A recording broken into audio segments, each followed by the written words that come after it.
Olá, vamos começar a nossa aula da disciplina Engenharia de Software 1 do Instituto Federal de Minas Gerais, Campus Sabará.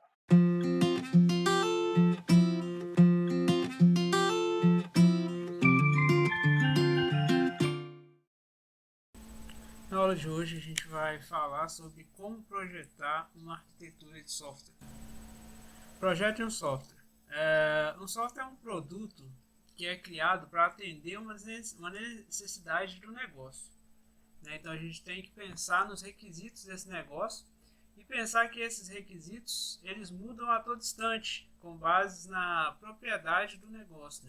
Então, se eu tenho uma loja de roupas, alguma coisa assim, e vou desenvolver um software para essa loja, eu tenho que imaginar que essa loja ela vai sofrer mudanças de acordo com as necessidades do dono, de acordo com as necessidades do comércio, de acordo com as necessidades do cliente. Então, esses requisitos eles vão mudar. Então, quando a gente vai projetar um software, a gente tem que pensar nisso. Então, o software tem que ser pensado para dar suporte às mudanças, e aí assim surge a necessidade de implementar um bom projeto de software. Um bom projeto de software depende de uma arquitetura bem definida.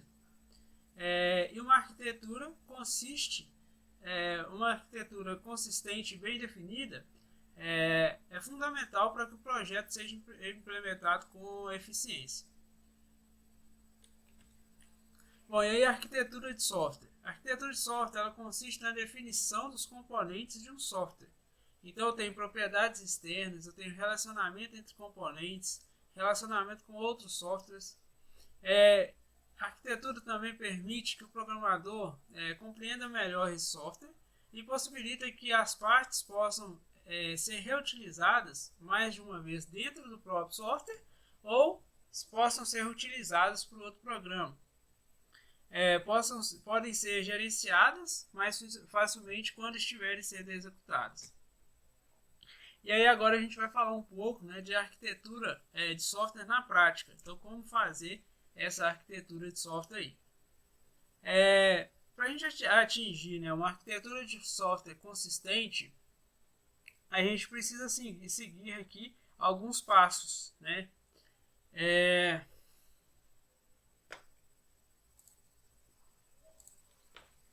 Aí a gente vai ter aqui, primeiro, a definição de requisitos. Então eu preciso ter os meus requisitos muito bem definidos. Então esse é o primeiro passo. Eu preciso ir lá, conversar com o cliente, saber o que esse cliente precisa, definir com ele os requisitos para começar. Tá? Uma vez definidos os requisitos, a gente precisa saber qual modelo de dados a gente vai utilizar. Então a gente precisa definir o modelo de dados. Depois a gente precisa separar os componentes. Então a gente vai fazer a separação de componentes. Em quarto, a gente vai fazer uma avaliação de possibilidades, ferramentas e reuso. Então a gente precisa saber quais ferramentas a gente vai utilizar para desenvolver o software, para integrar isso com o banco de dados, como que a gente vai fazer isso aí. E depois a gente precisa fazer uma integração a um processo de desenvolvimento. E aí sim, por fim, a gente tem o desenvolvimento aqui no final. Bom, então vamos lá. Definição de requisitos do sistema. Então defina os requisitos do sistema. Especificar de forma a ter o maior número possível de requisitos definidos de maneira clara e objetiva. Então isso aqui tem que ser muito bem feito. Tá? Eu preciso sentar várias vezes com o meu cliente para eu definir os requisitos. E quando eu falo aqui de requisitos, eu falo de requisitos funcionais e não funcionais. Tá? Então lembrem-se disso. Algumas características de uma boa especificação. Tem que ser um requisito de forma clara e não ambígua, completo, correto, compreensível pelo cliente e pelos programadores, consistente e conciso. Então, esse é algumas características de uma boa especificação. Alguns pontos a se pensar na definição dos requisitos. O que eu preciso pensar quando eu for fazer? Requisitos funcionais, então eu preciso pensar nos requisitos funcionais. Eu preciso pensar nos ambientes de desenvolvimento, operação e manutenção. Tem qual ambiente que eu vou usar, né? Qual ambiente que eu vou usar no desenvolvimento, como que eu vou fazer essa operação e manutenção. Requisitos de desempenho, que é um requisito não funcional, mas que é muito importante. Tratamento de exceções. Prioridades de implementação, né? O que eu vou implementar primeiro. Interfaces externas, dicas e diretrizes de design. Então eu preciso pensar nisso tudo aqui na hora de definir os requisitos do meu sistema. Ambiente de desenvolvimento, operação e manutenção, né? Quando eu vou pensar nisso aqui, o que eu preciso pensar, né? O que eu preciso? Eu tenho algumas perguntas que me ajudam a nortear isso aqui, né? O meu software ele vai ser hospedado em um servidor, né? Eu vou precisar de um servidor para hospedar esse software ou não? Ou eu vou armazenar ele na Amazon, ou vou armazenar ele no Google, né? Será necessário criar um banco de dados, né? Eu vou utilizar um banco de dados para esse sistema. Qual banco de dados eu vou usar? Ele faz a integração com o meu servidor, né? Isso tudo a gente precisa pensar. Quais tecnologias eu vou utilizar? Linguagem de programação, ferramentas, etc. Então, o que eu vou aplicar aqui? Eu vou usar um Apache, vou usar Java, vou usar um Linux, vou usar um MySQL como banco de dados, vou usar um PHP, vou usar o Apache, né? Então, isso tudo aqui eu preciso pensar na hora de desenvolver, na definição aqui dos requisitos ainda, né? Na parte de ambiente de desenvolvimento, operação e manutenção. Então, como vai ser feito isso? Isso aqui é um exemplo, né, de requisitos funcionais, onde eu tenho alguns requisitos aqui para um sistema de locação, né, de vídeo, né? Então, locadora de vídeo. E aí aqui ele me fala algumas coisas, né? E aí eu tenho o identificador, a descrição, né? O que esse requisito faz, né? Qual que é a prioridade desse requisito e quais requisitos eles estão relacionados, né? Com qual requisito ele se relaciona. Exceções, fluxos de dados e fluxos alternativos, né? Eu posso usar uma notificação, uma notação, eu posso utilizar uma notação UML, né, para representar as exceções, fluxos de dados e fluxos alternativos. Eu posso utilizar uma notação UML de sequência, né, também para definir essas exceções, fluxos de dados e fluxos alternativos. Interfaces externas, né, como que o cliente vai ver essa interface, né? Então eu posso representar isso aqui de alguma forma. O segundo passo é definir uma ferramenta de ORM, né? ORM é Object Relational Mapping. O que significa isso aqui? Quando eu tenho um banco de dados relacional, né? E eu tenho uma programação orientada a objetos, são duas coisas diferentes, né? Então eu preciso fazer com que um entenda o outro, né? Então eu tenho uma ferramenta que faz essa conversão de objetos, né? Que é a programação orientada a objetos, de forma relacional, que é o meu banco de dados. Então aqui, são ferramentas que ajudam a criar o objeto com base no domínio definido. A partir daí posso gerar um banco de dados usado pela aplicação. Então eu utilizo esse ORM para fazer a utilização do banco de dados. Eu tenho aqui minha aplicação orientada a objetos, né, que pode passar pela essa ferramenta e ser convertida aqui e armazenada em banco de dados. Então, eu preciso definir essa ferramenta ORM, né? Então, alguns exemplos aqui que eu deixei. Tem o Hibernate, né, do Java. Tem o Framework.NET. Eu tenho o Django Python, tá? E aí são alguns exemplos aqui de ferramentas ORM. Terceiro passo, eu preciso separar responsabilidades dos componentes. Então é necessário pensar em um conjunto coeso de camadas, né, de fraco acoplamento, e cada camada precisa de um propósito bem definido.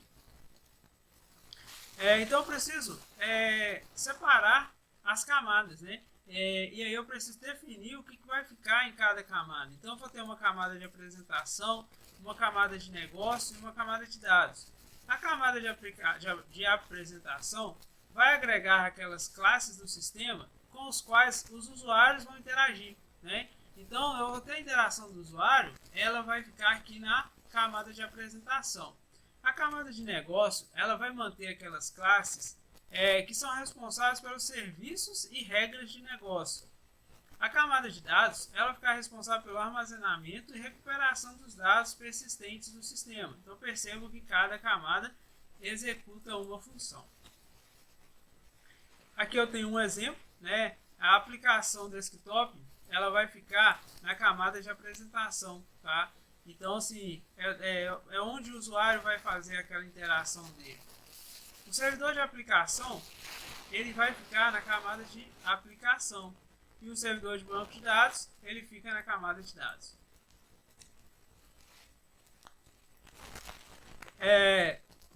Seja explícito sobre como as camadas comunicam entre si. Então é importante falar disso, né? Como que uma camada vai se comunicar com a outra. Use abstração para implementar acoplamento fraco entre as camadas. Não misture tipos diferentes de componentes na mesma camada lógica. Isso é muito importante, né? Não coloque lá os dados na camada de aplicação, né? Os dados tem que ser na camada de dados. Mantenha um formato de dados consistente dentro de uma camada ou componente. A separação define a arquitetura que será utilizada no projeto. Então, quando eu faço a separação, eu vou definir qual arquitetura que eu vou utilizar. Então, é importante pensar nesse momento quais padrões que eu posso utilizar nessa arquitetura aqui para tornar aderente à sua necessidade. Então, verifiquem os padrões aqui. Então, essa é a hora de escolher qual padrão eu vou utilizar para o meu sistema.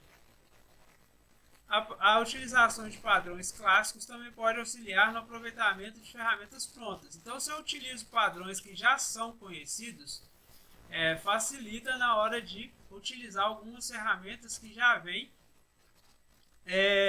com alguma coisa pronta que eu possa aproveitar. Avaliar ferramentas que possam auxiliar nas diversas camadas, né? Então eu posso verificar aqui algumas ferramentas, né? E aí eu posso verificar, né, como agilizar a implementação da camada de apresentação, como facilitar a consulta da gravação de dados, como agilizar a implementação e da recepção de eventos. Muito disso, né, muitas dessas ferramentas, muitas dessas coisas eu posso fazer através de frameworks. Então, frameworks me ajudam demais no desenvolvimento da arquitetura. Eu tenho frameworks para front-end, né, para páginas, que vão ajudar a manter um padrão de estilo para minha página. Então, quando eu vou desenvolver um software, eu preciso de manter um padrão, desde a primeira página até a última, né? Então, toda vez que o meu cliente clicar em alguma página, ele vai ver aquele padrão bem definido, né? Então, existem frameworks para front-end que vão me ajudar nesse sentido, né? Eles vão oferecer alguns componentes prontos ou mais fáceis de serem implementados e configurados. Normalmente se baseiam em boas práticas de design e desenvolvimento. Então eu já tenho isso pronto, né? Eu não preciso ficar reinventando a roda, tá? Eu tenho frameworks prontos para front-end que já vai me ajudar nisso aí. Então eu tenho aqui um exemplo, né, de front-end, o Bootstrap. Frameworks web, né, ajuda na implementação de um padrão de arquitetura. O exemplo aqui, o MVC, pode ser utilizado aqui no framework web. Facilita algumas tarefas na aplicação web, por exemplo, requisições, concorrência, ligação entre front-end e back-end. Então isso tudo aqui eu consigo fazer utilizando frameworks web. Um exemplo aqui eu tenho Spring MVC, Java, tá? Então eu posso utilizar esse framework aqui. Um outro exemplo, o ASP.NET MVC, né? Então eu posso também utilizar esse framework. Tem um outro exemplo aqui de framework web, que é o Cake PHP. Frameworks de persistência vão facilitar a integração com bancos de dados, né? Então esse framework aqui ele me facilita essa integração entre a minha aplicação e o meu banco de dados. Normalmente são os mesmos frameworks utilizados para o ORM.